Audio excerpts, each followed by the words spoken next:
Hey there, sports fans. Ribbo here with who's that over there? Is that Boomer? It is actually, Yeah, yes.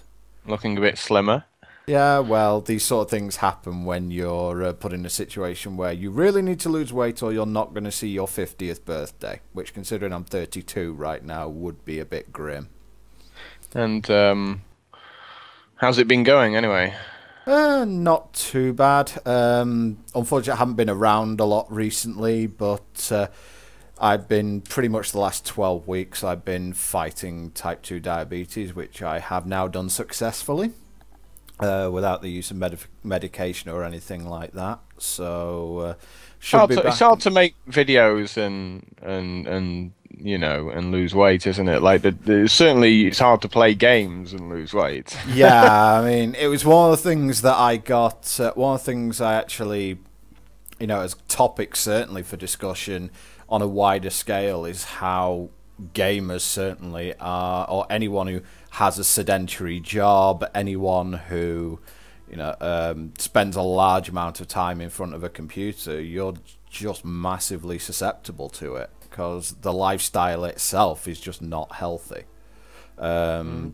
And And it's and you get social reinforcement because the people you hang around with also have the similar lifestyle. Yeah, exactly. So You it's don't. like, oh, you're fine, don't worry about it. Yeah, and then you wake up one day like I did and was like, "There's something tremendously wrong with me at the moment."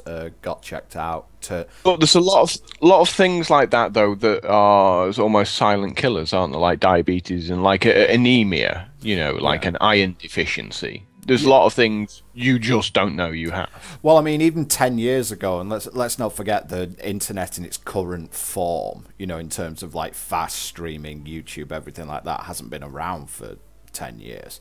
10 years ago, there was a study done, and they basically came out, certainly in the UK, was that if everyone who had diabetes was told they had diabetes, the NHS wouldn't be able to afford it. So we just wouldn't be able to afford to treat anyone, and it's worse in the States. Mm. It really is.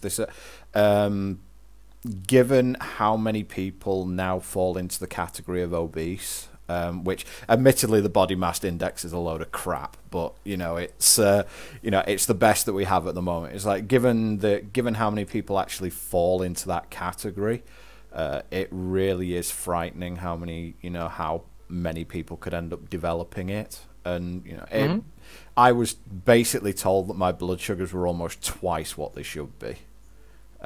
So that's pretty bad. But corrected it with diet, and now I'm actually even below pre-diabetes, and that was in 12 weeks. It kind of helps that as a small child, your parents would say to you, "What do you want for Christmas?" And you'd say, "I want a cooking book." No, I mean I never really got. It was really weird. This sort of thing only really developed for me when I was at university, like when I started cooking for myself. And then I came home, after You got like university. all the Jamie Olivers, haven't you? I do have some of those, Yeah. yeah. I mean, I think his crusade on school meals and everything. It always gets weird when a celebrity chef goes on a crusade, and you actually, it's like you're a chef, not a nutritionalist. And you actually, I mean, obviously one of the favourites in the UK always was Two Fat Ladies, wasn't it? Well, you said the word nutritionists. Nutritionists aren't regulated, whereas dietitians are. Correct, yeah. So you need like a degree or something to be a dietitian. You You need need to it. be like officially accredited. So if you ever go to a nutritionist, what they can say whatever the hell they want. Yeah, they can prescribe you anything. But the guy who I took most of my advice, and I Kindle, what an awesome invention! I had like 10 books on diabetes within 6 hours of knowing about it. But this guy who I took the diet from is probably the leading dietitian or expert on So you're going to say diet in the leading UK. fat person. No, I don't. Nice. Fortunately, he follows his own models. There's nothing worse than like a guy who's Yeah. like 5 stone overweight going, "I know how you should be eating." Yeah, not how you're eating. That's how you should be eating. But really, it was a lifestyle change more than a diet, because obviously, even if you fight diabetes off and you go down to below diabetes levels, the fact that you've had it means that you have to safeguard against it. So really, although I probably don't need to be as severe on the diet as I was, I still need to lose weight. I mean, I'm on camera, so I still need to lose weight. And I mean, it goes unchecked for like several years in lots of people. You know, 2 to 3 years. I was checked like a couple of years ago, and it came back negative. But it's just, you know, it's something you should do when you get up to a certain age, and you sort of hit 30 seems like a good time to do that. Yeah, I mean, so in the UK especially, where you can get a free blood test anytime you ask for it, pretty much. All you need to do, just get yourself checked once every couple of years. And, you know, as a diabetic, I have to get checked every 6 months. But, you know, if you get yourself checked every 2 or 3 years, just get yourself checked for, like, sugar levels, kidney function, liver function, and you know, you'll be fine. It's part of a standard medical, really, just keeping yourself healthy. Right, well, all that's out of the way now. Yep. I've obviously still been playing Hearthstone. I've had a few people donate, and they've been sort of getting videos from current videos of me playing Constructed up to Legend, and sort of, I think I peaked at rank 180, and then I just got like tired of playing against Hunters, so I've been waiting for the nerf, which has just happened today. Yep. So we can set about with this new metagame. And you know from Magic the Gathering that whenever something changes in the card game, people always look to the next big tournament to sort of set the established metagame. It's like whatever wins, or whatever gets to the final, that's what people are going to play. Yeah, I mean, I personally, and I know that Maddie agrees with me as well, I think that in Hearthstone, that's definitely an attitude which can be a bad idea. The first thing really is that because of the way tournaments are run in Hearthstone, where the loser gets to choose deck for the next matchup,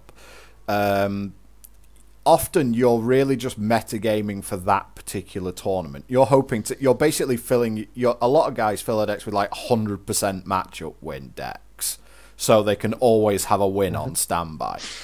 Whereas on the ladder, you want a deck that's as good as possible against the field, rather than having like extreme matchups. It's funny you should say that, but as someone who hit Legend, yeah. The ladder is fascinating. Like, as you're going up the ranks, you see lots of at the time you see lots of Hunters. Like, Hunters are just everywhere. But then as you hit Legend and you get towards the sort of top 250 to 300 players, all of a sudden the metagame just goes out the window, because people don't build net decks anymore. People build decks heavily tweaked to what they think they're going to be playing against, and a lot of people sort of were playing decks that just beat Hunter, and therefore all of these people turned up as well with decks that beat the decks that beat Hunter. If that makes sense. So you're playing a load of anti-Hunter decks against each other, basically. No, there's a load of anti-Hunter decks, and there's a load of anti-Hunter decks. Yeah.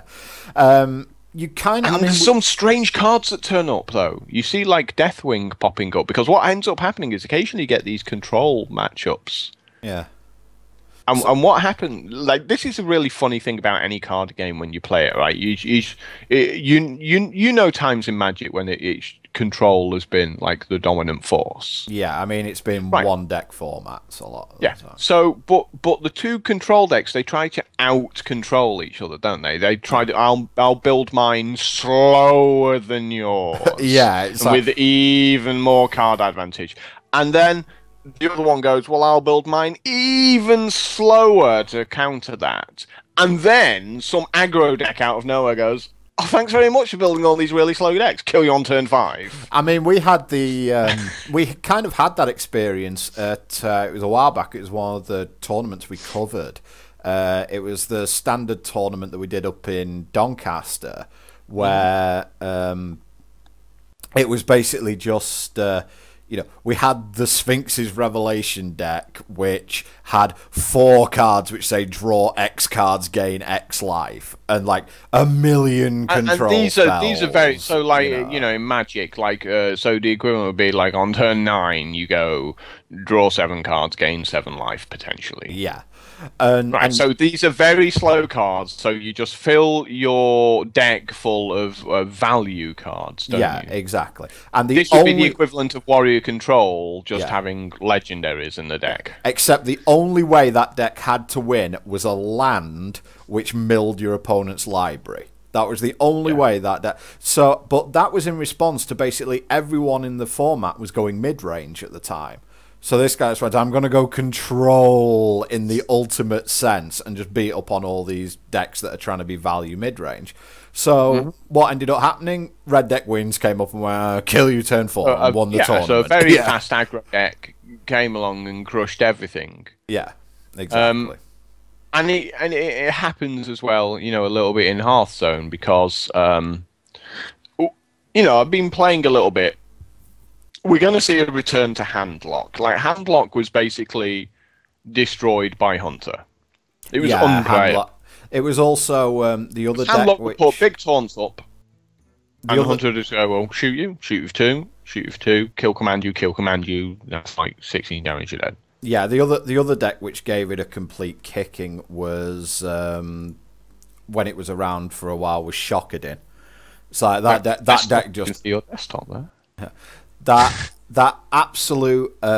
deck just absolutely destroyed Handlock. It's just like 0. The hexes and the silences. So it's like, you put a big taunt up, get it out of the way, start hit you some more. Yeah, and it was also the fact that Handlock went, I'll have all these cards in my hand, and the Pally deck just went, dump my hand out on the board, draw 9 cards with Divine Favor, and the Handlock was just like, well, Shami and Pally were really good against that deck. The aggro versions. Yeah, I mean, Shami was always a weird one because everyone always said, Shami just crushes Handlock. And I was like, I played Shami with Handlock on multiple occasions and never really been that threatened. There were 2 different versions of the Shami deck, like, and one of them had a Bloodlust and the other didn't. Yeah, it was basically a case of, it's an old Magic concept where there are no wrong threats.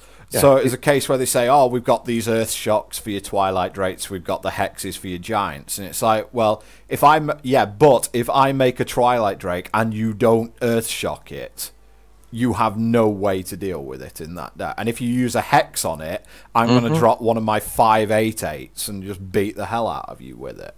And that's how that game often ended up going. And you'd end up doing enough damage. It's fascinating because you see, as we talk about that, then what happened is the Chamois started playing 2 big game hunters as well. Yeah, as the format starts to shift over to one particular deck being dominant, all of a sudden the hate for that deck also ramps up as well. Yeah, I mean, exactly. It's one of those things. If you feel like heavy legendary decks are going to be what's going to be popular, I think you're going to see Big Game Hunter, you're going to see Faceless Manipulator, you're going to see... It's funny you should say that. I had the most hilarious game yesterday concerning that. So I make Tyrion.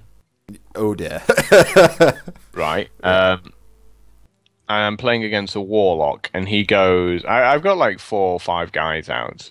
So obviously into the late game, and he goes... he's running... that horrible little undead elf woman. 6 mana for the 5/5. Oh, Sylvanas. He's running Sylvanas, and he goes like Sylvanas, Shadow Flame, Sylvanas. Ouch.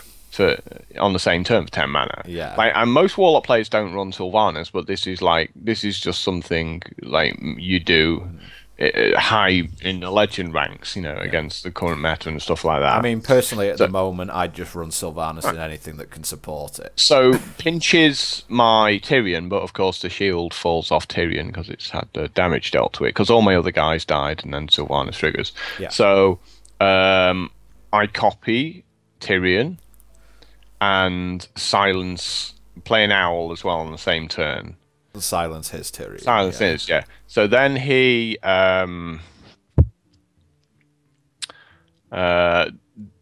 does something and just sits there for that turn, and he doesn't attack.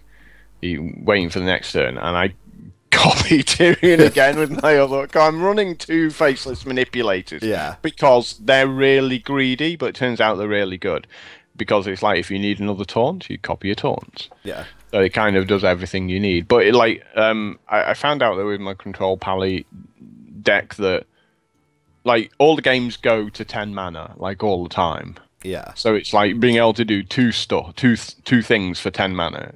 You know, so like the 6-drops like Sunwalker, which are awesome guys, all of a sudden become, because you really want to be able to go like Lotheb, and like a taunt or something with it,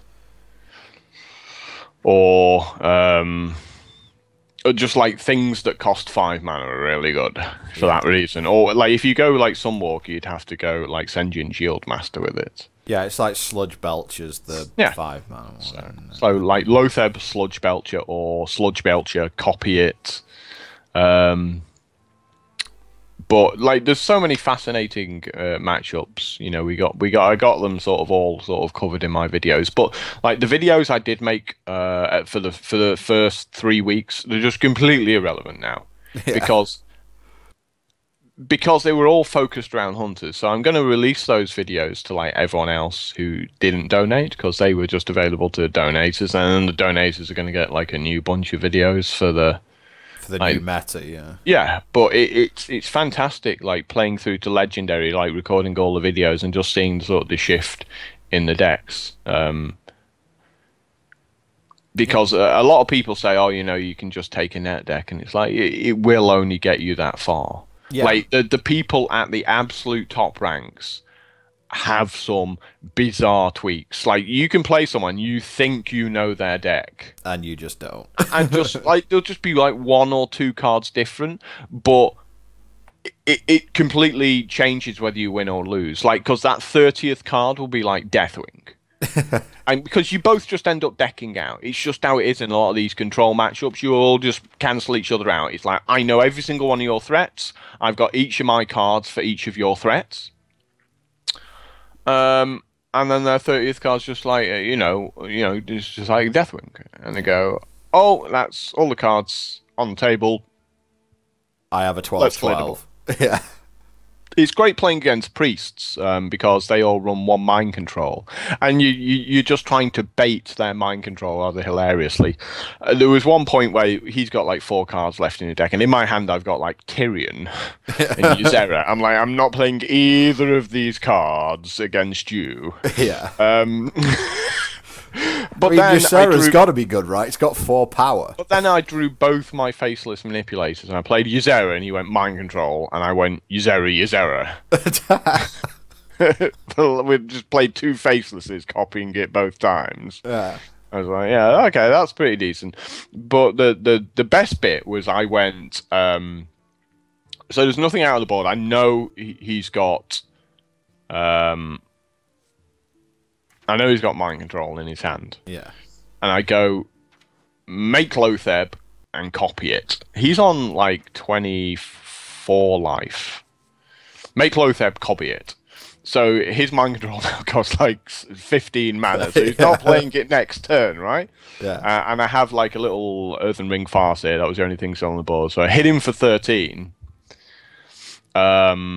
He does like irrelevant stuff, like nothing that's even slightly relevant to the game, and it's my turn. I go like Ysera, hit you for 13, and he goes mind control. I'm like, so you're dead then? Yeah. You know, it's like, how much life do you think you have here? You've just you have to play around stuff like mind control, which is really funny against priests, but you build your deck to play around those cards. I mean, some of the adaptations I've already seen just from things that I've been looking into. I mean, if we just grab a the handlock that I've got here. Quick, this is one that's pretty much straight up lifted. In fact, I think this Black Knight should be a cairn, but like one way or not, I've only just crafted a cairn. Does it have a Sylvanas in? Yes, it's like there's Sylvanas. Yeah, it's really cool with Shadow Flame. Oh no, it's like this Ragnaros should be a Jiraxxus. But yeah, Raggy's not that. Like Jiraxxus is better in the slower matchups. So, yeah. But if you look up here, you'll see 0 mortal coils, and that's something that has changed. A lot of the new sort of handlock decks that I've seen aren't playing mortal coil, mainly because it doesn't kill anything anymore. And since they're not running Blood Mage or Spell Power or anything like that, it's like it literally just kills nothing. Yeah. So they've moved very... many are running 2 Shadow Flame, 2 Hellfire as well, or 2 Shadow Flame, 1 Hellfire. It's basically thinking that the metagame is moving more towards control, so I want these, I want my 8 giants, my, 7 legendaries or something like that. So, and I want my 4/9 Twilight Drake just because, I mean, my Pally deck has probably the most interesting cards against Handlock possible. It's such an interesting matchup, that one, because we were discussing that because it's like I need my silences for their Twilight Drakes, and you beat them up with a 1/1. Yeah, and I've got like a big game hunter in there, and you've got like 2 equalities, so you can deal with like a couple of the giants that way. But you've also got the older peacekeepers. But after you older peacekeeper a giant, very often they'll have a silence. Yeah, and they'll silence their own guy. Yeah, but that's good because then they don't have a silence for your Tyrion. Yeah, exactly. And the best they can do if they don't have a silence is Siphon Soul it, so you get Ashbringer. It's so fascinating comparing matchups against each other, and you going, I really want to take the easy way out and deal with that card they played with this card, but I really need this card. Like, I have to save my silences for like their Sylvanas. Yeah, it's kind of like I was saying with the the Shammy matchup. It's the Shammy handlock matchup. It's like that Earth Shock is for use on Twilight Drake. That Hex is for use on their giants. If you swap it, if you use that Hex anywhere else, you're getting your head kicked in at some point in this matchup. And also it's the fact that, for me, Handlock's probably the deck you have to be the most careful against, because at any point it can just go 20 power with 2 taunts. Well, the worst thing about Handlock is that when you play against a Warlock, you don't know whether there's a or Handlock. Exactly. Like, you play against a Chamois, pretty much you play against a Pally or a Warrior, you know 29 of the 30 cards that are turning up straight away. And you just don't have a clue which version you're going to be playing against in Warlock, and you have to mulligan based against playing against aggro. Yeah, because if you you keep don't, a slow hand. Yeah. Thing is, against Priest, you can as Pally, you can just keep the slowest hand in the world, and they can never put enough pressure on you. Yeah, I mean a version of Priest which actually made it to rank 1 last season.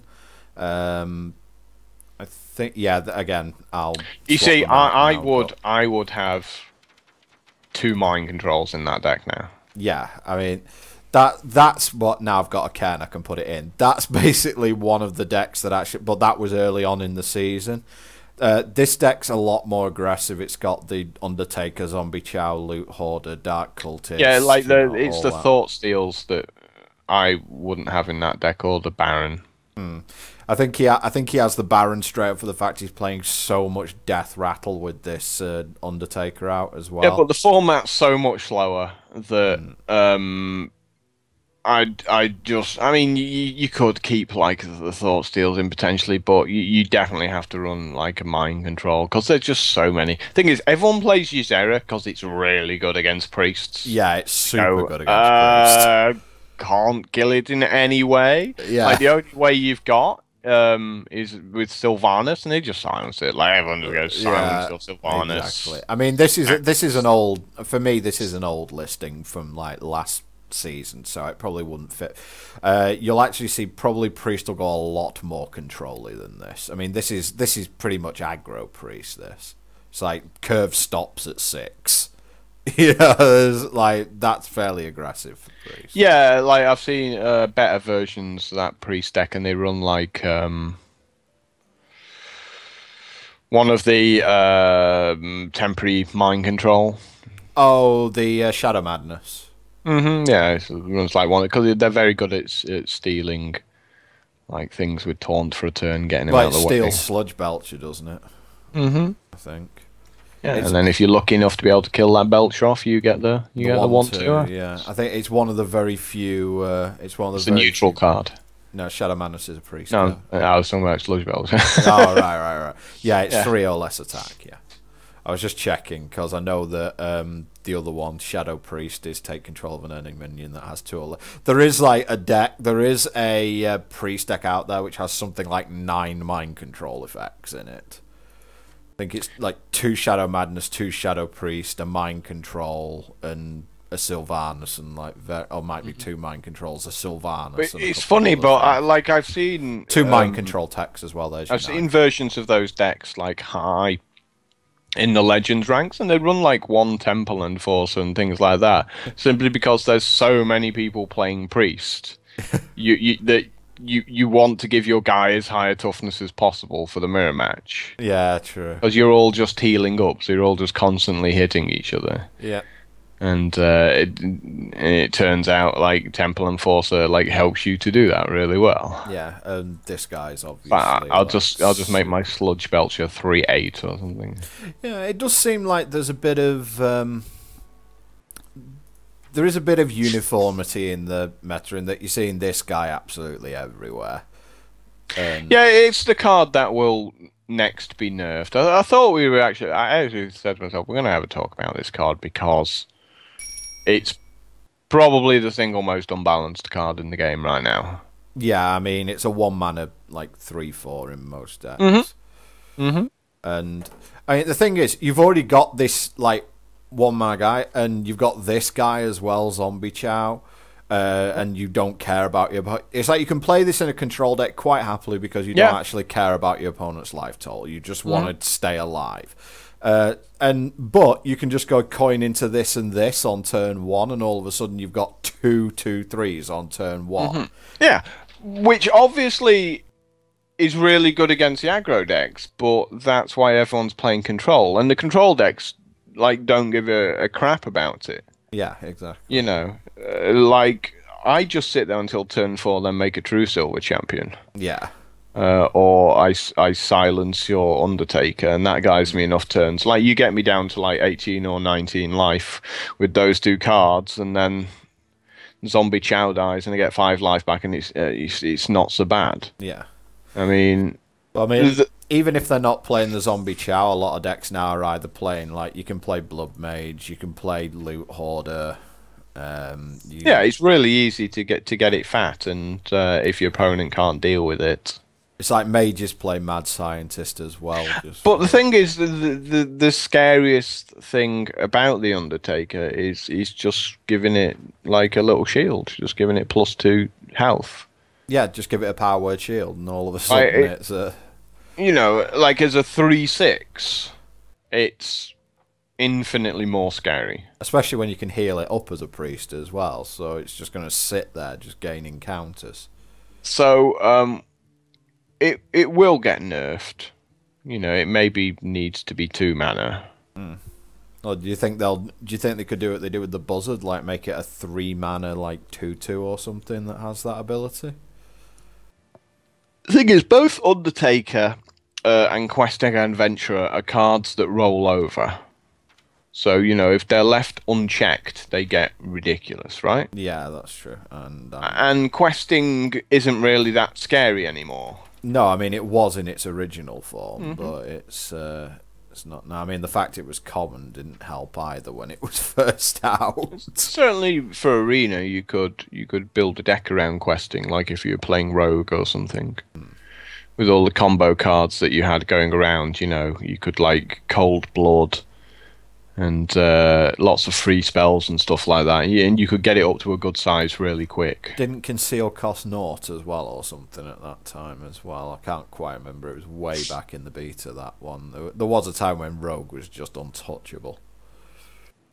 But the other... I mean, we had a little bit of a conversation about this. It was the possibility of Because the one thing that a lot of people, because obviously Hunter dominated sort of the aggro side along with Zoo, but Warrior Control genuinely has had a fairly good matchup against Zoo. But there is the other side. Does Murlocs make a reappearance if that's the case? Yeah, it'll pop up again, you know. There's no doubting it'll pop up. The Warrior Control decks will get greedier now, with the format being a little bit slow, so they'll be packed with sort of more legends. The thing is, like, when control decks get slower and slower, it's always the aggro decks which keep them in check. Yeah. So, you know, it only takes people to start playing but the one deck that will pop up, you'll see a lot more of is Secret Mage. Yeah, I can certainly see that. Because you couldn't play secrets with everyone playing 2 flare in the deck. Yeah, like every opponent you had 2 flare, so it's like, well, what's the point? But so we'll see a lot more Mage getting played, because Mage is like, it's a really good deck. Yeah. It was just completely unplayable due to flare. That's more of a mid-range version rather than a secret version, but it still has the Kirin Tors and the Mirror Entities counterspell. Counterspell's the one. 2 counterspell. It has to, because of the board sweepers. Yeah. That certain classes have. It runs 2 counterspell, and I've seen versions of 2 duplicate because it's just too good when duplicate or Sludge Belcher. Yeah, it's nuts when you duplicate Sludge Belcher. Someone actually, there was an interesting deck. I haven't done much testing on it yet, but there was an interesting version on it where they figured out that duplicate actually has really good synergy with cards like Twilight Drake. One guy went absolutely nuts and tried to go Mountain Giant as well, but I think that's asking a bit too much out of it, considering Mage does draw quite a few cards, but it doesn't draw as many as a Handlock who's just tapping every turn. So it's an interesting take on the deck for sure. Again, it's just literally like, yeah, I mean, I have seen Molten Mage. I mean, the idea behind it is you get down to like 12 life, and then you get a bunch of free Molten Giants repeatedly, but yeah. There is a downside to that deck, and that's when the Paladin cast equality. Like, that's always funny. Yeah. Like, I beat a Warlock in the same way, because he put up like 7 taunts. I had basically been beating him over the head with Tyrion's weapon. Yeah. And he's on 6 life, and I just go, equality, consecrate, hit you for the last 4 points with the last charge of my weapon. Like, Warlocks just tap, and they just keep tapping, and they think, I have 4 taunts now, I'm absolutely fine, I can just keep losing life. Yeah. You know, there was like a version of my Pally deck where I had 2 Hammer of Wraths in, and that was always funny. Just pointed at the face. Like, who plays Hammer Wrath? It's like I do, apparently. But I think the Warlock... Well, I played quite a bit of Handlock a while back, and it was definitely... I feel like it was the deck. Secret Mage probably fills this in now, but at the time I felt that Handlock was probably the deck that people made most mistakes against. I feel you have to play well against it. Your deck has to be fairly well positioned against it, and you have to play well against it, because it just has these, like... I don't know now that Leroy's been nerfed. They don't quite have the 20-point kill anymore. Yeah, the version I've been playing online have already moved away from it. Like, even a couple of days before the nerf happened, everyone was just sort of testing the new versions. We didn't have Leroy in. And, you know, going back to a more sort of classic approach with Jiraxxus. Yeah. Back in the deck. And that's gonna work if the field does go towards control decks. But the thing is, you know, this is the other thing. It's like, will people go back to playing like Harrison Jones again? Draw 8 cards. Because if you're just going to see Control Warrior as well, then it makes a lot of sense. It's going to have... it's actually one of the reasons why lots of people, when they're building Control Paladin decks, they want to have like a Sword of Justice in there. I'm just like, no. You can't let them draw 4 cards. No. You can't play it, make a guy, pass a turn, and then have them draw 4 cards. It's And make a you've just 5/4, lost. You've yeah. just lost the control matchup right there. Yeah.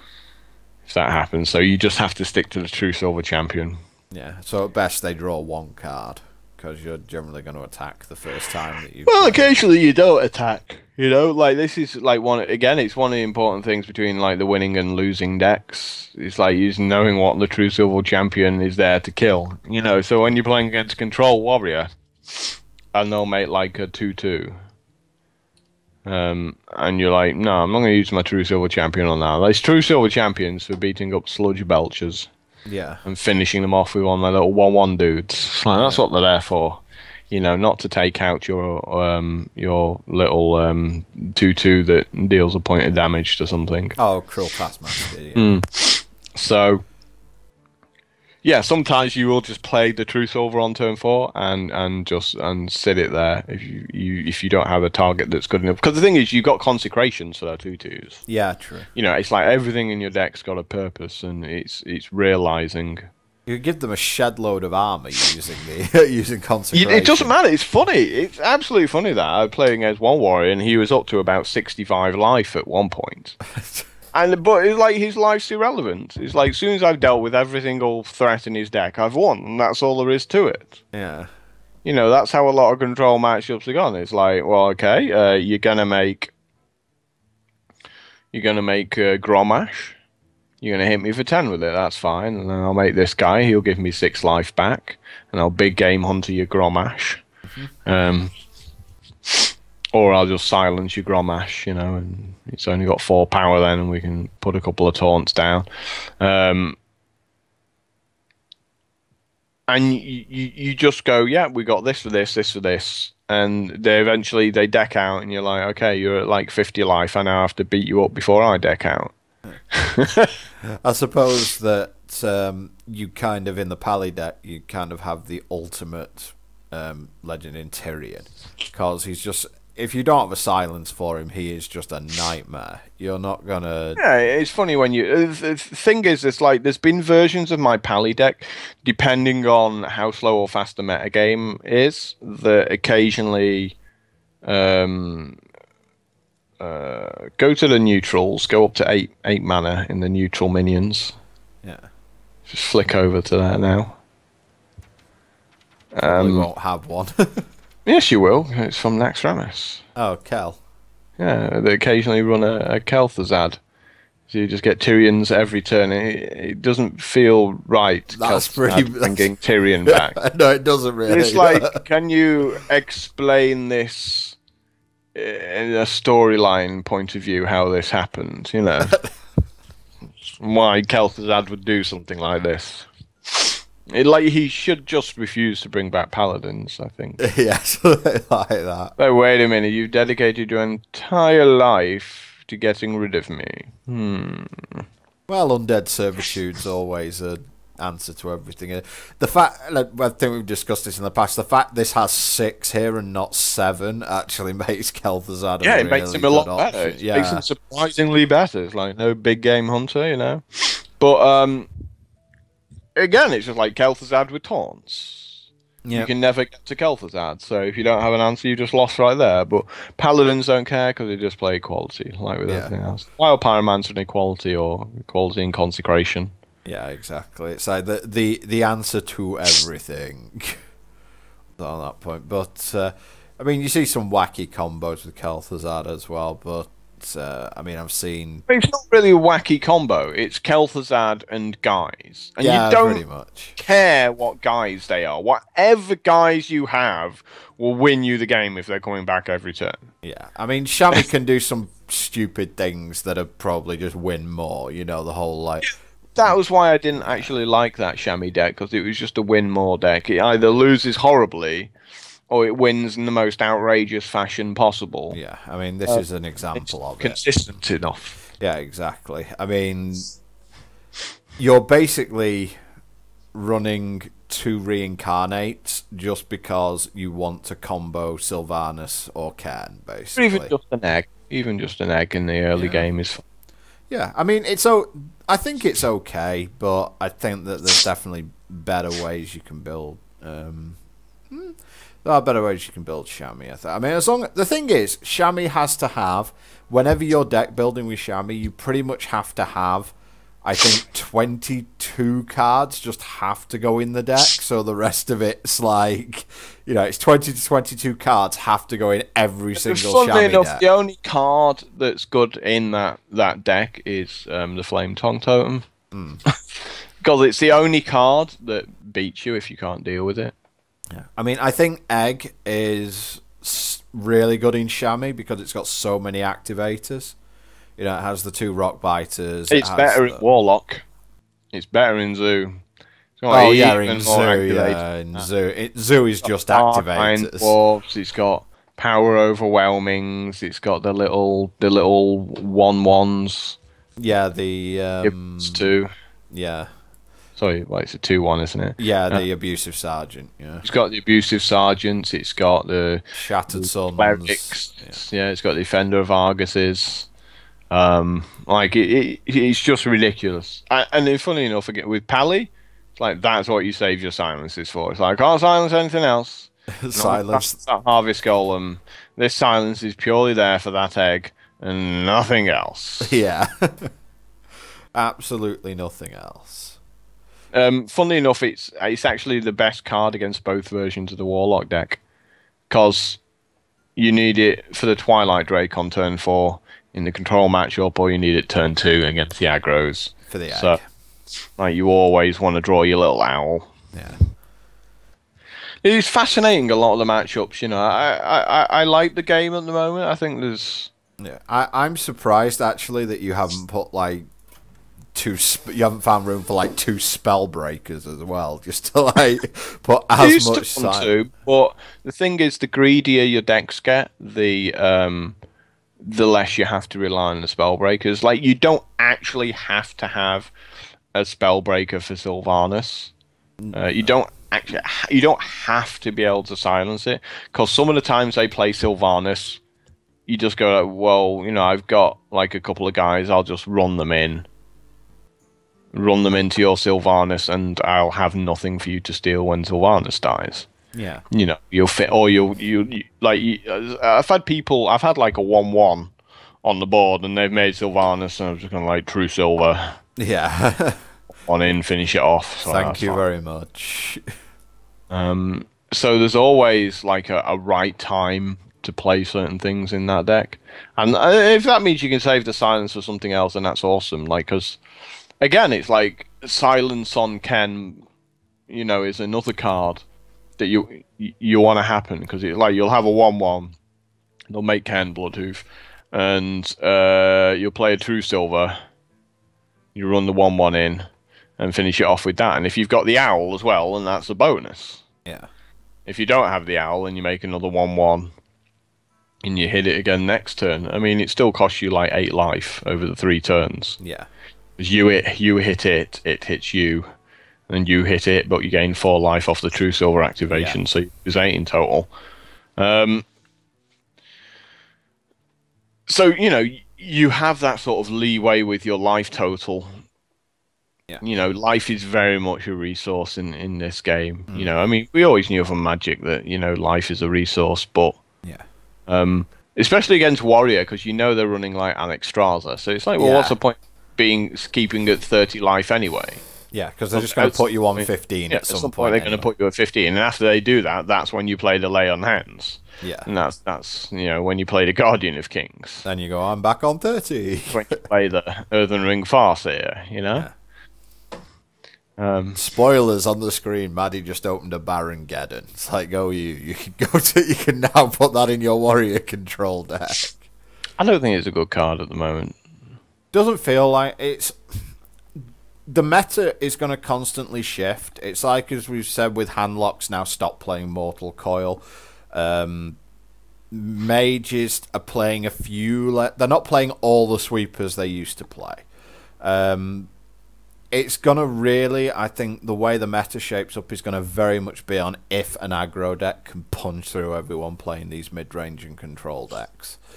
Well, I think for the first couple of weeks we're gonna see sort of the big tournament. Yeah. As people sort of try and qualify for the World Championships. And we'll see the decks that come out of that, and sort of the great unwashed mass will just be sort of playing that. And then the actual sort of top end sort of legend will have its own sort of individual sort of meta, totally different to everything else. Yeah, I mean, there's a double sort of entendre to being a legend, because once you've gained legendary status, you can't lose it.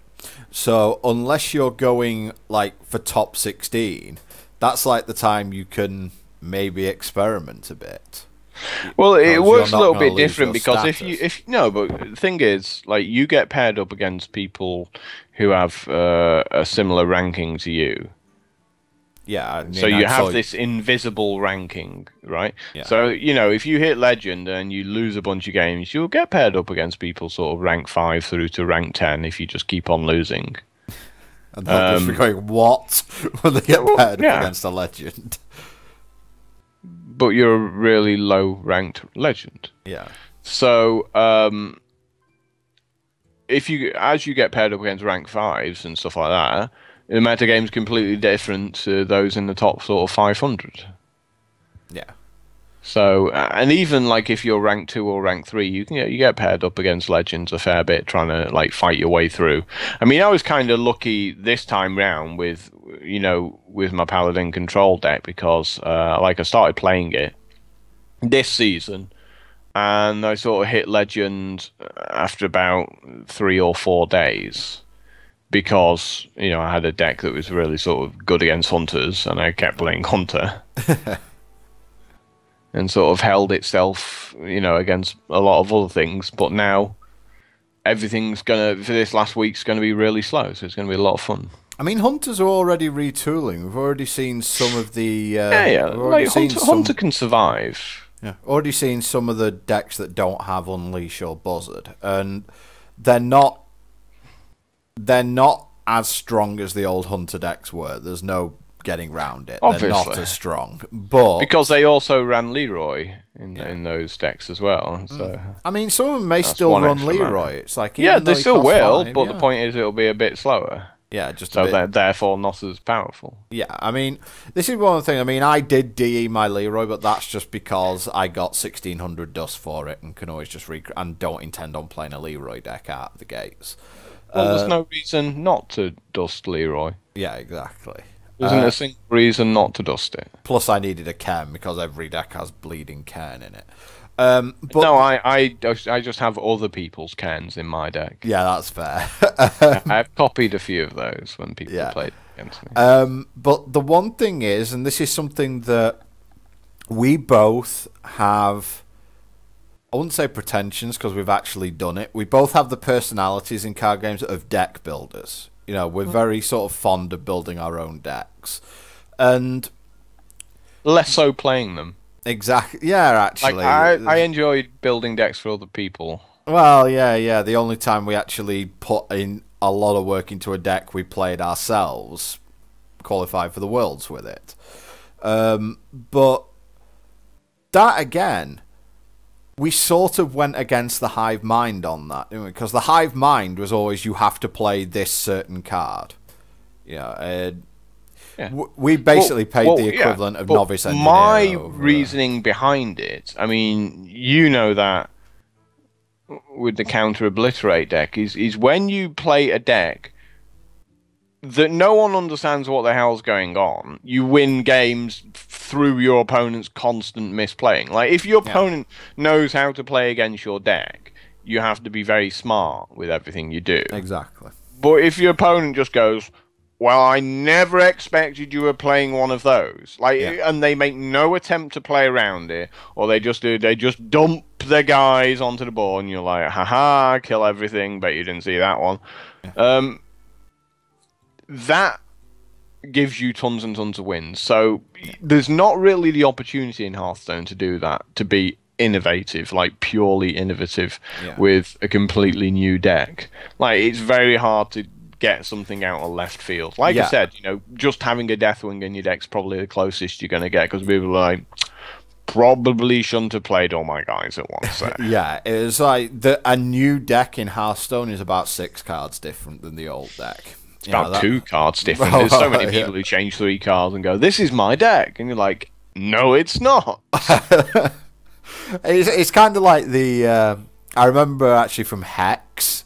It was the first like week or 2 of the main events that were going on there, and everyone was playing mono red because it won the last tournament. And one guy on the forums just said, "Can't you guys get a bit more imaginative and not copy my deck?" I hate to tell you, you aren't the first person who played mono red aggro. You know, it's like mono red aggro has been around for 15 years before you played it. People know people know what you have to do to build a mono red aggro deck. And this is basically because, Hex is a fairly close copy of Magic the Gathering, and so established some of the colour wheel being similar. Yeah. Red being small, fast guys and direct damage. Yeah. And it's like, you're not the first person to put small creatures with the ability to attack on the turn they came into play and burn in the same deck. More importantly, the devs probably almost certainly designed that deck. Like, if you think about it, there's a lot of synergy. If you've ever played a game of Cards Against Humanity, right? People get a card, and people get another card, and they put them together, and it's really funny. And they're like, "Haha! Look at this thing I thought of." It. No. Like, the devs thought up all of these funny card combinations and put them in the game because of that. Yeah. And it's the same in card games like this. So they went, you know what? We'll make mono red kind of feasible, and the devs may not get the exact sort of 60 cards that you've got, but they'll go, this is going to be fairly competitive. We don't need to tweak the cards individually. It'll be up to people to do that for us. But the idea, there's been a couple of times in Magic the Gathering that the devs have gone, "Oops. Yeah, that's a problem." Affinity being one of them. They didn't work that one out. No, they didn't work that one out. One of the Skull Clamp they didn't work out either. Well, that's an individual card. They didn't think of that, but the one that springs to mind as well was, of course, Blue-Green Madness. Yeah, they had no clue. So for people who obviously don't play Magic the Gathering, so basically these were deck archetypes that turned out to be really powerful. And the people who designed all the cards never realized all of those cards would interact with each other. And these people who designed these cards, I mean, these were like ex-world champions and people like that. Wizard of the Coast were very big on sort of moving the best players from the game over to the development team. Yeah, exactly. And sometimes things just slip through the net, and it's a lot more likely to happen in an older format where it's like a card from 7 years ago is now suddenly utterly busted because of a mechanic that you've just made, and it makes decks like, for example, Birthing Pod in Modern. You've got to be so careful about what abilities you give creatures, because Birthing Pod can just go, "I'll have one of those," for no reason. But you have to. The power creep keeps going because you have to sell sets. Yeah, I thought we could talk briefly. I mean, you brought it up about the power creep because it's a really fascinating thing for Hearthstone as well. It's something the devs haven't yet had to realise. No, because they're not releasing cards fast enough. So as you release new cards into any card game, this might be something that's not immediately obvious to some people who, for Hearthstone, it is their first game. If those cards don't have an impact on the game, the current metagame, so if they're sort of underpowered compared to the stuff that's already there, nobody will go out and buy it. I mean, it's like, I'm never going to play any of these cards. It's happened. Why should I craft them? Why should I buy them? It happened quite a bit in Magic the Gathering. The last set I can remember for that was, I mean, to be honest, Dragon's Maze was probably like that. But Magic the Gathering got around it by every 2 years they'd rotate some cards out. They go, you know what, these cards have been out for 2 years, we'll get rid of them and force everyone to play with the new stuff. And also in the old World of Warcraft card game, they did the same thing there. Yeah, it's 18 months they rotate now in Magic. Hearthstone, I'm pretty certain they have no plans to do that. They're going to keep like everything legal. Given the current pace of release, it'd be every 10 years they'd rotate anyway. And so you have this issue then with what's known as the power creep, because obviously you need to make the new cards playable and useful to people for them to use them. Yeah, and we saw Therefore, they have to be more powerful than the old ones. I mean, we've seen that from Naxx, haven't we? In reality, there's been, everyone's playing Lothar, but it's like the most played legend out of all the legends that are currently in the game.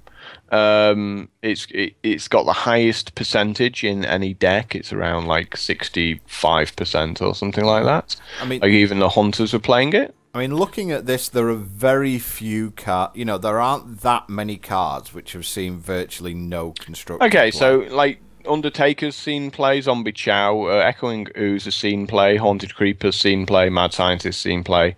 No play for the Weblord. Like that's just crap, and I knew it was going to be crap. No. The Egg and the Unstable Ghoul are both in. Unstable Ghoul is obviously in Control Warrior. Haunted Creeper was in Hunter. Yep. I've even seen people run Shade in Naxxramas, even though it sucks balls. There's a bad version of the Priest deck that runs Deathlord. Is that the fire version or?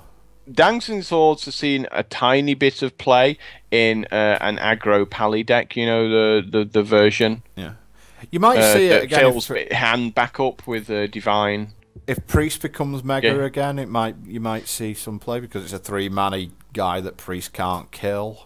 Yeah, so basically the Gargoyle sucks, the Deathlord sucks, Dancing Sword mainly sucks, Wailing Soul obviously sucks completely, even though there was like a deck which did have Wailing Soul in, but it's really bad deck. Yeah. People have played both Fugan and Stalag, and obviously Lothar and Sludge Belch you both get to say. Spectral Knight gets played and will see play in the future if it shifts over to a mage-heavy meta. Yeah, Druids occasionally played a couple of these, hasn't and Kel'Thuzad turns up. So I mean, that's the thing. So they've released all these cards that you pretty much like. If you don't have a Sludge Belcher, you can just forget about hitting Legend status. Like it's not going to happen. I mean, fortunately, you get it just through playing through Naxx. So. Yeah, but you have to buy Naxx. Exactly, yeah. And like Deathspite has seen play in Warrior. I don't think yes, it does. Oh, does Voidcaller ever get played? Yes, there's a Demons deck with Voidcaller and it's absolutely fine. Reincarnate has seen play. Ambusher hasn't really seen no, much it's crap. Why would Rogue want to play a card like that? Yeah. Dark Cultist has obviously seen play. We predicted that was amazing, right? Likewise with Duplicate. Duplicate has, yep. Web Spinner obviously saw playing Hunters and Poison Seeds. Occasionally people play one. The thing is, like, if you want to play Druid Control, you probably do have to play two. Yeah. So, Naxxramas was what, 30 cards? 23, 24 of them are like staples in the format now. Thinking about the next 3 sets that are all going to come out, it's like they've got to carry on doing that. They've got to carry on releasing cards that people have to go out and buy and play. And unless they are going to rotate, which they've said they're not, then the power creep, they have to really be careful about managing the power creep. Otherwise, the old cards are just going to be worthless. Especially, what they have to avoid falling into the trap of is having a power creep and then nerfing the cards afterwards. So making everyone go out and buy them and then go, oh, we'll nerf them. Well, how many legendaries are there in Naxx? Is it 4? 4, 5? And at least you get them when you buy they're not really legendaries. I mean, that's the thing. They're not really legendaries. Because, like you said, you just get them. They're legendary for arena purposes only. That's right. That's basically it. Their rarity is only due to arena, basically. Yeah. They're not proper rares because you can't get them out of boosters. Yeah, exactly. That'll be a bit of a Lothar and Baron Rivendare, and they're all sort of highly sought after. Well, like Mexnist the Spider's the only one that's crap. Yeah, I mean 2/8 for 6 isn't really that big. But yeah, it's one of the things. I mean, we'll see quite a bit because Hex is due to bring its second set out now, so it'll be interesting to see how much power creep they've done. I know that they're bringing out minions which have double sockets in, which are going to be ridiculous. Not that most people know what you're talking about. In Hex, you have cards which you can socket gems into. Think about the socketing as it is in World of Warcraft with the gems. Or Diablo, same thing. Except the gems have like First Strike and Flying and Lifelink and stuff like that. Yeah, and there are two types of gem. One's minor, where they have all these like really small effects, like it gains charge, it gains where they go underground. Yeah, something like that. Or there are major gems. By the way. There are major gems which have a bigger effect, like they dig up a card from your graveyard when it hits your opponent, or you draw a card. Now, of course, in Hearthstone, charge is quite a major effect. Yeah, exactly. But what they're bringing, and up to now, cards have either had minor socketable or major socketable, with the major ones all being rare. Mm-hmm. They've actually brought out cards now which are minor and major socketable and have 2 slots. So I think Lee and I kind of worked out that in the new format it's going to be possible to put something like a 4/4 with charge and deals 4 to your opponent in play on turn 3. So it's, but more importantly, dangerous. It adds a lot of unknowns to the environment. Absolutely. It was one of the... I think that socketing is probably the best thing about the game, because there's a simple card in the set which is a 3-mana artifact, so it has no colour, so you can play it in any deck. It's a 2/2 with minor socketable. So, don't get me wrong, I actually think it will be introduced into Warcraft, because I mean, the whole concept of socketing comes from Warcraft. Yeah. With the socketing of weapons, so I think it's fascinating. Yeah. And so with that 2/2 for 3, which has no allegiance, you're not drafting 1 card, you're drafting 10. Because it could be a 2/2 with Swift Strike, it could be a 2/2 with Lifelink, it could be a 2/2 with Flying, or if you're playing Wild, it could be a 3/3 for 3, which is a pretty, that's actually a big deal in a game like Magic or Hex. 3/3 for 3s. In Magic now, it's on curve. It used to be above curve, but in Hex, it's actually still above the curve. So, what really interests me, though, I mean, if you went into your town centre, there's a little kid's shop called Build-A-Bear. And you put your own legs and body and head on the toy and stuff like that. Yeah. And we're sort of getting that with Hex. It's like build your own card. It's almost like the developers are like, we can't be bothered making these cards, so you can make them for yourselves by using this sort of socket system as well. Yeah, and as the game gets bigger, that's because they're going to introduce, I think they said they're going to introduce new gems with each block they release. Yeah, it's also going to be very hard for them to not break the game somehow. Oh, exactly. I mean, at the moment, I would say the Hex... I mean, the thing is, we think the Hex constructive format is pretty much solved, but no one plays the best deck. Because the thing is, everyone's invested all the money in getting Vampire Kings and Angel of Dawns, which are because you can play 4 of any card you want in Hex, and Angel of Dawns, I believe, are $18 a piece, and Vampire Kings are $14 a piece, or something. Because of course you can trade in that game. Yeah. Well, you can buy cards off the auction house. You can't trade yet. That's a sore point for people in Hex. You can't trade yet. Well, that's what trading means, though. Yeah, at the moment, you can't just pass cards through mail. But that's what buying is. It's trading. Yeah. As well. It's just a different form. Yeah. So people one card for another. Exactly. So people have spent like $400-500 on this Blood Diamond control deck, and we just go up with this mono deck and just go kill you completely. It doesn't matter. It won the last tournament that was played as well, but the last major tournament that was played, but people don't play it. But again, it's one of these things you get emotionally invested in a game, or even in a deck, and that can become dangerous when you become emotionally invested in a deck, because at some point the metagame will catch up with you and it's time to move on.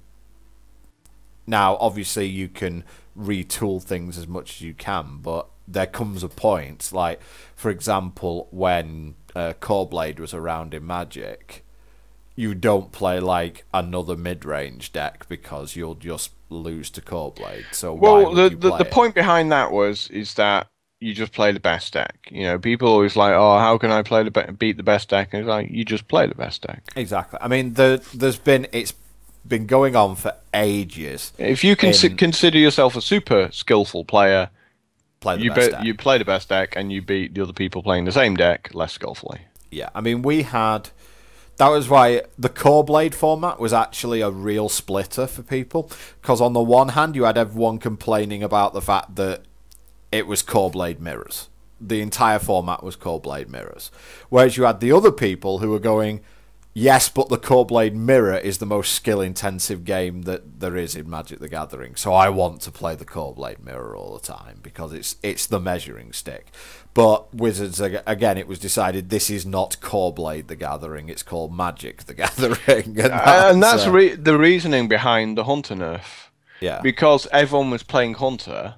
Yeah. It was just so dull. But the thing is, one of the reasons why everyone was playing Hunter was because Miracle Rogue was the best deck. Mm. And Miracle Rogue was also another dull as dishwater deck. It's like, I'm just tired of playing against Miracle Rogue, so I'm going to play this deck that actually does pretty well against Miracle Rogue. You know, just shoots for 2 all the time, is really fast and explosive when it wants to be. Mm. So, with all of that considered, the guys at Blizzard realised that everyone playing 1 or 2 decks is just terrible for the game. Yeah, I mean, it's really... Having said that, though, then you got the next format on where you could just literally play anything. And people complained about that format as well, because there was no sort of best deck. I think it's one of these things. The only formats I've seen people not whinge about with Magic... I mean, Magic, like, fans like to whinge a lot anyway, but...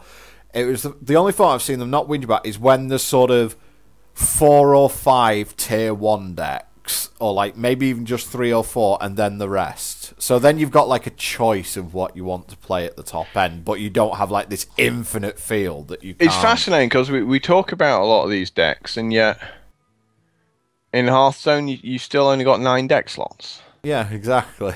And I'm pretty certain there's 4 different builds of my Paladin deck that I want to have, like, slightly tweaked to what I think I'm going to be playing against. Yeah, exactly. And then there's another sort of 20 different decks.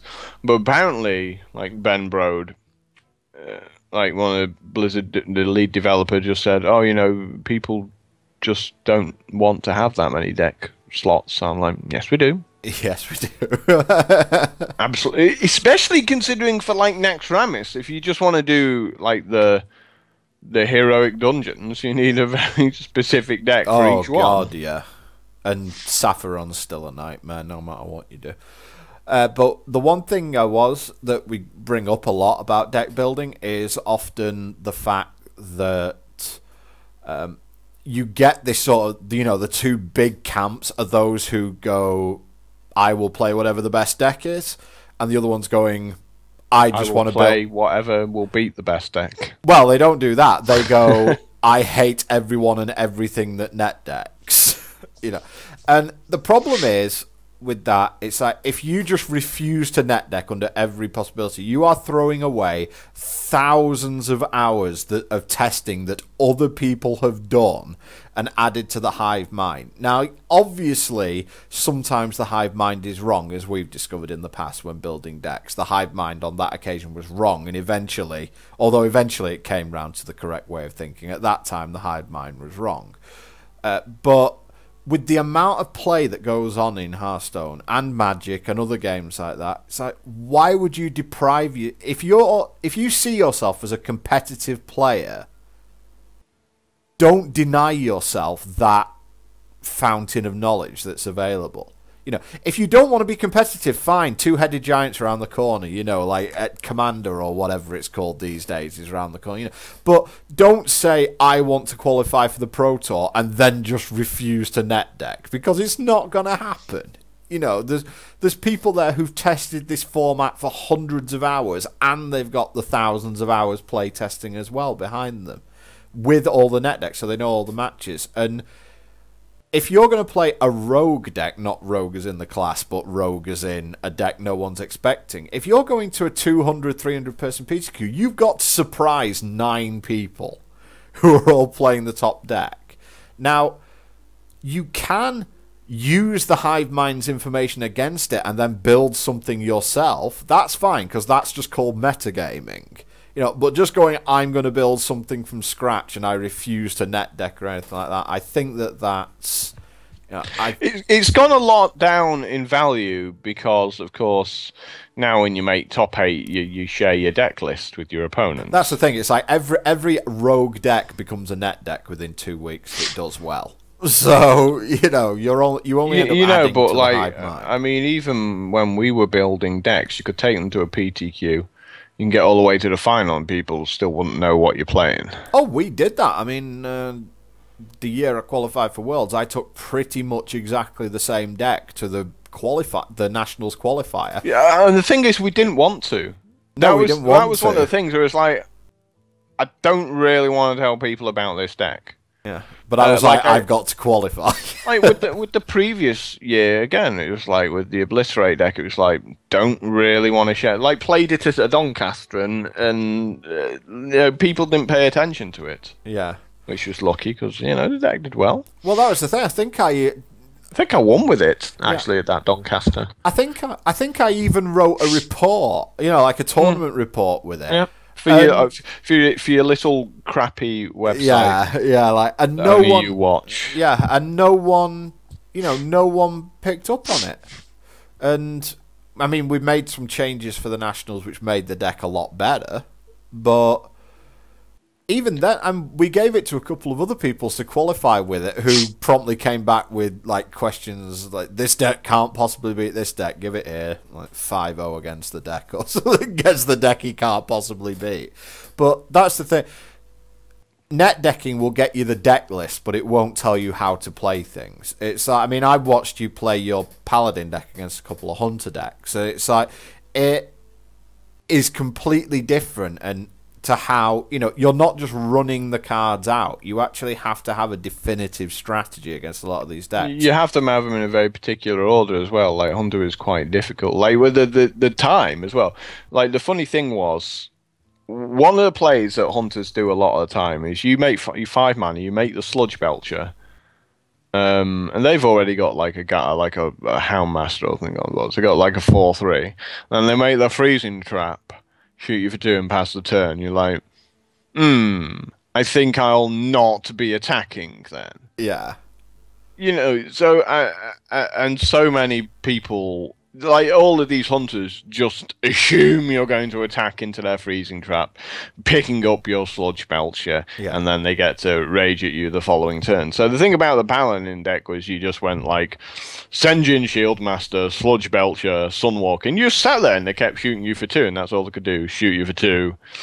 And then you'd go like Guardian of Kings, and then you'd attack with like your Guardian of Kings. It'd get picked up by the Freezing Trap. You'd put it back down, gain another 6 life, and go Tyrion, and then you'd hit him for 20 in a turn and 20 the turn after, like that. As soon as you had enough guys out, but you couldn't make many guys in the early game because of Unleash Your Hound's Buzzard. So it's like you never had more than 2 guys. So you'd have like your Shield Master, and they'd go like kill command it, or turn it into a 3/1 and kill it with one of my guys, and you go Sludge Belcher, and the fight through that, and you play like another Sludge Belcher, you play like a Sunwalker, you play like a Hogger, make a 2/2 with taunt, and you just always have like 1 or 2 minions just trying to stop them. Yeah, it's like your pally has no ability for the first like 8 turns of the game. Who played my deck, we just kept losing the Hunters. Like, why am I still losing to hunters? It's like, well, stop running your guys into their freezing traps for one. Yeah. I mean, we had there was a conversation I had when I was playing the Hunter deck with Lee when we were playing against Handlock, and I think we literally went for it was over the course of 2 turns. We basically had an argument about whether I wanted to DPS the Handlock down or not, and the argument came to the point. I think we had him on 15 at that point. So my side of it was basically the only way because he'd already used 1 giant, I think it was like the only way he wins this game is if I put him below 10 and he goes molten taunt it. That's the only way he wins this game. And they do that a fair bit, to be honest. Yeah. But at the same time, at some point, you do have to hit him for 15. Yeah. So you're also thinking, okay, so I'm just going to try and save up both my kill commands. Yeah, it was like, get the Leroy. Find my owl if I'm playing one, and try to silence this guy, hit him with Leroy, double kill command him all in 1 turn. Yeah. So it's very difficult to do, because they can put pressure on you. Yeah, they can. That deck really can put pressure But a lot of handlocks also tend to go down to 10 by themselves. Yeah. So inevitably... That was the thing. What I wanted, because I was basically trying to run the maths as much as I can in the head, because he was a free tapper, the guy I was playing against. He was just tapping every opportunity he had. So I was like, okay, can I... I need to put him on a life total where if he taps, I have him dead. Yeah, but inevitably...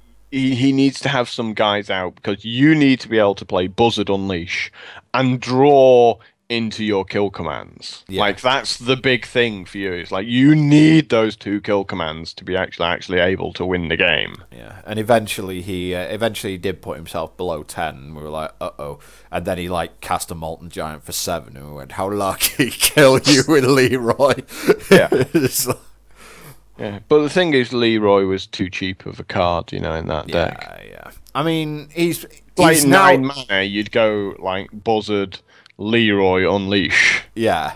And draw 5 cards. Yeah, I mean, he's still playable, absolutely, but I think Buzzard has just been whacked with with pretty much, Hearthstone doesn't ban cards, but they pretty much have done with Buzzard. Ben Brody said that it was because they want to release a whole bunch of beasts in the future, and they couldn't while Buzzard still cost 2 mana. It was just like, we can't release any cheap beasts because it's just broken. Well, it was that actually happened in Magic the Gathering, didn't they? That was when they took Dark Ritual out of the format, because they said, we can't print anything that's good, well, the problem that's black, that costs 3 or less. The problem with Buzzard was that you could put a bunch of just crap cards in your deck. Yep. And not care. It's like the 2/7. I'll just have 1 mana for a 1/1. The web but it spinner, replaces it. No, not just the web spinner, but like like Stone the wolf. Yeah, like Stone Tusk Spore, and you'd be playing like the wolf as well and stuff like that. And you just be like, I'm just gonna put them all in my deck. They're crap, but that's fine because they replace themselves. Yeah. And the problem is that you just got overwhelmed by crap cards and a lot of them. Yeah. You just looked at the other side of the board and went, that's a lot of crap beating me up. Yep, it is a lot of crap, but it's beating me up. Because they'd made like a 1/1, and then they'd play like the wolf, and it'd be like a 2/1, and then they'd play like the other, not that wolf, they'd play the other hunter specific one as well. The Timberwolf, yeah. Yeah, the Timberwolf. This dude, yeah. Yeah, and so, another. And you were just like, all of a sudden you're facing a bunch of 4/1s. And if you didn't have the exact answer that turn, that was it, you were dead. Or the animal companion into Leok or whatever, Well, it was never Leok that they summoned against me. Huffer. Always Huffer with that. Like, Piggy. As a paladin who relies on True Silver Champion, you don't want Huffer. If they play Leok, nothing happens. Yeah, you just hit it for 2, you gain the 2 life back. Yeah. If they get Misha, you lose 2 life. Yep. If they get Hoffer, you lose 6 life. And that was the difference every time between winning and losing against the Hunters in the matchup. It was like, does nothing happen? Do I lose 2 life, or do I lose 6 life off Hoffer? Yeah. And it was ridiculous. And so many hunters against me would just go double animal companion, get Hoffer both times, and it didn't matter. It didn't matter what other combination of cards I had. I was dead. Yeah. Because I could never recover from having just lost like 12 life, plus all the steady shots they were doing in the early game. It didn't. You could never get back control. So, like, for me, Animal Companion was the most unbalanced card. Yeah. I mean, Web Spinner, obviously, with Buzzard, was the whole, it draws a card when it comes into play and then replaces itself when it dies. I didn't care about Web Spinner. The only time I cared about Web Spinner was against a person who played what's the big guy for 6 mana again? The Beast. Go on, tab over one. Go on, just tab over Savannah Highmane. Yeah, he played 3 Savannah Highmanes in his top 10 cards. You know, so he went like Savannah Highmane. I went like Older Peacekeeper it. He went on Savannah Highmane. I went Equality it. Hit it with my guy. Outcome the 2/2s. Consecration. Get rid of the 2/2s as well. And then he went the 3rd Savannah Highmane. I was like, oh, yes, okay, now you win. Yeah, that's pretty disgusting.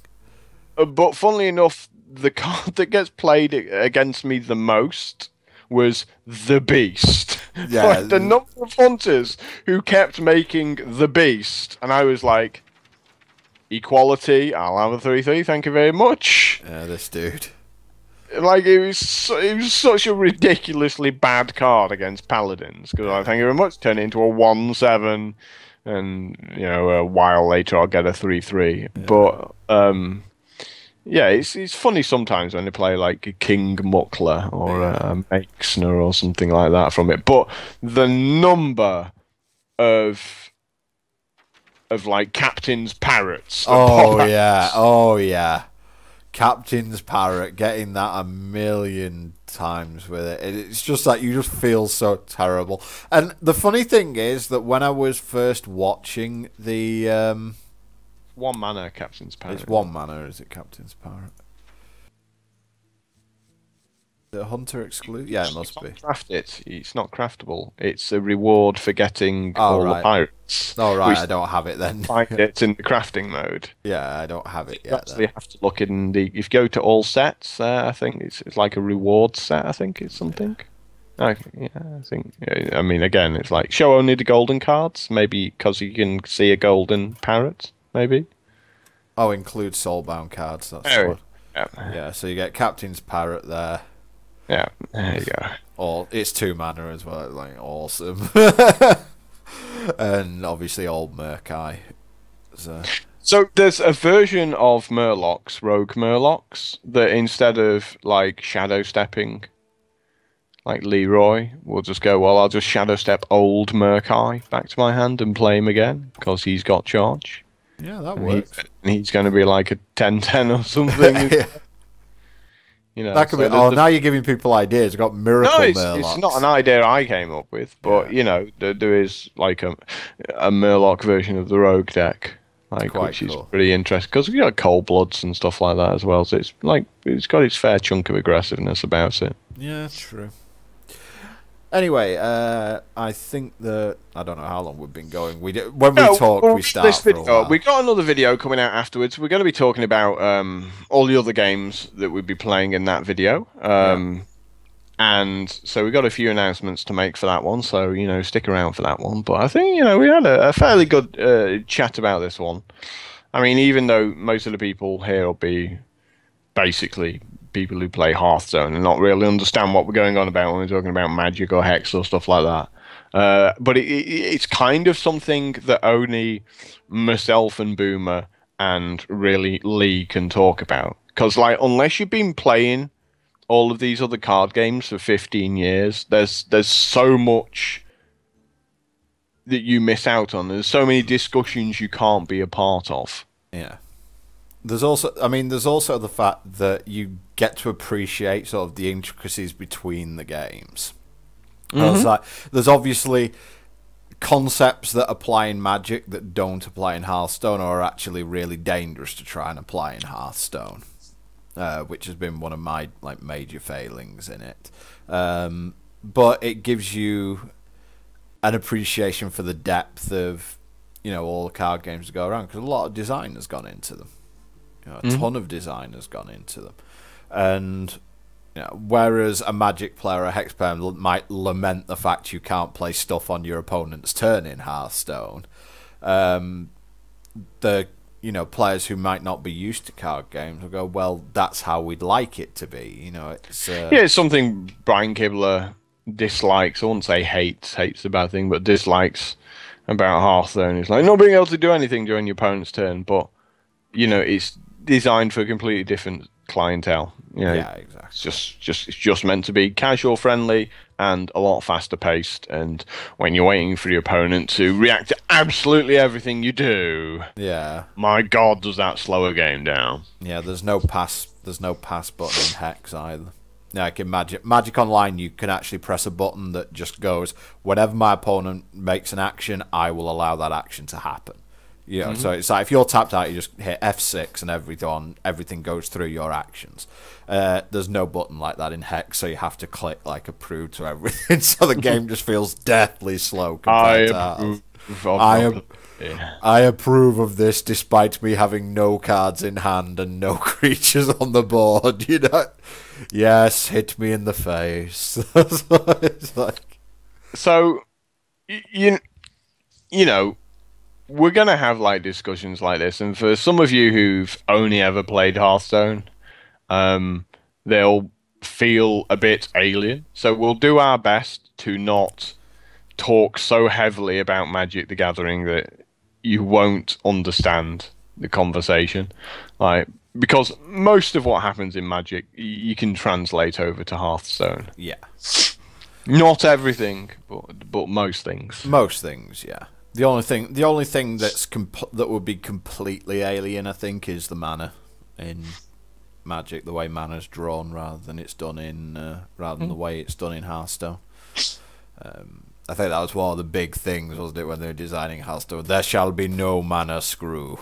That's the one thing that's guaranteed to wreck there's plenty of other ways to be pissed off in Hearthstone. Don't you worry about that. Your opponent being one of them. I think the main ones are having a deck that you know just beats your opponent, and can you draw those cards? Oh, I've had it a Save couple your of life. times. There was actually, I did some recordings like really low on the ladder. I didn't bother releasing because my opponents were pathetic, because, you know, the matchups were really bad for the most part. But it was, you know, the case of, I was playing Control Priest. I just decided to play Control Priest because I'm an idiot on the low side of the ladder. Picked it up, drew my opening hand, went, none of that's much good. You throw it away, and you get Power Word Shield 6-drop, 8-drop in your opening hand. And you're like, I have just lost this game. I am going to now spend the next 20 minutes of my life while my opponent healing up. Healing up. And like in the vain hope my opponent somehow does absolutely nothing. And for a lot of people who don't understand why, is that Priest is a very good deck once it gets ahead, but when it falls behind, it cannot recover to save its life. And then if you don't have Organized Soul Priest Circle of Healing, you forget about it. It's impossible to get back into the game. And if they have something big, that's it. You know, you're just doomed. If you don't have your power, your Shadow Word Death, it's like, yep. Okay, you just lost. You just lose to one big guy, just beats you up. Yeah, and then like the next turn you draw another 6-drop, and you're just sitting there. Your opponent's like, why has my opponent not cast anything in the first 4 turns? It's like, because I can't. You know, he must be saving something up. No. And conversely, at the other side, the ridiculously fast Priest starts are ridiculous. Yeah, when you go like Undertaker into Loot Hoarder into Dark Cultist or something like that. Like, if not a Dark Cultist, then you'd play like an Injured Blade Master Circle of... The other start was, of course, Northshire Cleric. Yeah. into Injured Blade Master, like Circle of Healing. You know, hit one of those guys, draw 3 cards. Like you'd deliberately hit 2 of their guys, not kill them with your 1/3. And Circle of Healing, draw 4 cards, get your next Circle of Healing.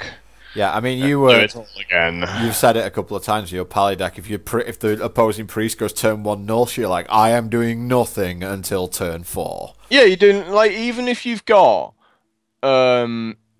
like Earthen Ring Farseer or something on turn 3, you just won't play. It won't put the 3/3 out there because you know they're going to make a 3/4 on the following turn. So you just wait it. You either let them build up a bunch of guys and go Wild Pyromancer Equality, or you go Equality Consecration turn 6, so they hit you like down to 15 life, or you make True Silver Champion turn 4.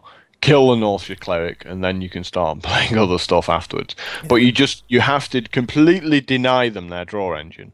Yeah. Because that draw engine is very powerful. Like, all of the Paladin's cards are better than all of the Priest cards. But if they draw enough of their cards, they're going to beat you. Well, it's the same theory behind Hunter, isn't it? It's like, you know, when they get that buzzard on, their cards are worse than, apart from Highmane, which is bonkers, but it's like, you know, most of their cards are worse than your cards, but at some point in the game they're going to draw 4 cards. They're just going to draw more. Yeah. You know, it's a 1 for 2. Yeah. But it's like Hunter's Mark and one of their guys to kill one of your guys. Yeah.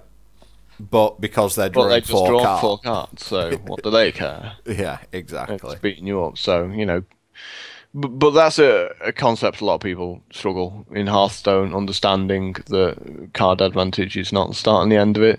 Yeah, I mean, the number Beating of people up's more important. I mean, we had I think Lee and I were playing, and like I started out Undertaker and like Haunted Creeper in Hunter, and my opponent went turn 3 Thought Steal. It's like, and you've just lost. Yeah, and you've just lost the game. They can't recover from that. Yeah.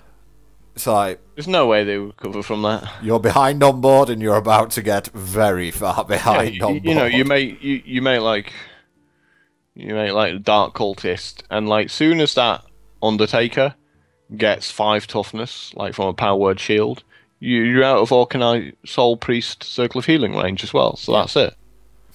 They can't possibly win at that point. Yep, absolutely.